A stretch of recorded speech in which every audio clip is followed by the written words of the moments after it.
শামসু, ওই শামসু, জি চেয়ারম্যান সাহেব বলেন। আজকে তোকে আমি এমন একটা কাজ দিব যেই কাজটা আমি আমার পোলাকেও বিশ্বাস করে দেই। আপনার ছেলে থাকলে তো দিবেন। আপনার যে সাকসেকশন গাড়ি স্টার্ট হওয়ার আগেই বন্ধ হয়ে যায়। শামসু, তুই কি নিয়ে অনেক বেশি কথা হইতাছস? হকস নাকি? হ। শামসু, এই অমূল্য সম্পদটা এখন বেশিক্ষণ আমার কাছে রাখা যাইব না। আমার কাছে থাকলে যখন তখন আমার সাথে হামলা হইতে পারে। চেয়ারম্যান সাহেব এমন কি আছে এর ভিতরে? সোনা? ওইটা তো আমার কাছে আছে। গোল্ড? গোল্ড? না, হীরা?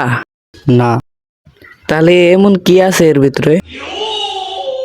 অকটেন। আপনি অমূল্য সম্পদ পাইলেন কই? বিশ্বের বাজারে এখন এটার দাম কোটি কোটি টাকা। আগের বারে সোয়াবিন বেচে আমি চেয়ারম্যান হয়েছিলাম, এইবার এই অকটেন বেচে আমি এমপি নির্বাচন করব। হকস নাকি? এখন এটা আমার কাছে রাখা যাব না, যখন তখন রেট পড়তে পারে। হকস নাকি? হ। এই মহামূল্যবান অকটেল আমার হাতে তুলে দিতেছেন চেয়ারম্যান সাহেব। সাহেব আপনি আমাকে এত বিশ্বাস করেন? বিশ্বাসের না নিয়ে খালি গল, তোর সাথে 2জন সিকিউরিটি যাবে, সবাই তোকে নিয়ে যাবে। হকস নাকি? হ।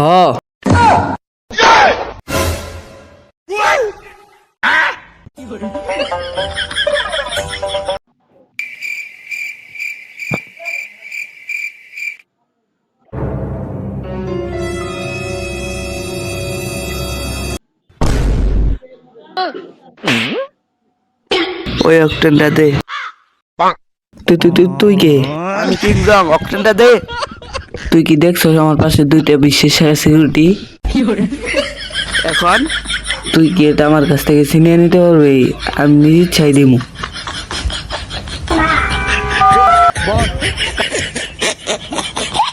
চেয়ারম্যান সাহেব একটা ঘটনা তো ঘটে গেছে, এটা আমি কেমনে কই? বাংলায় ক।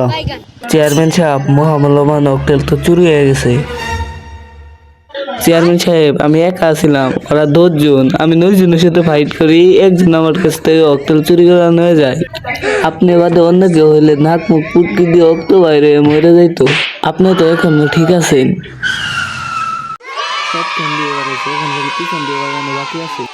যেমনি হোক অকটেনটা আমার নিয়ে আসতে হইব।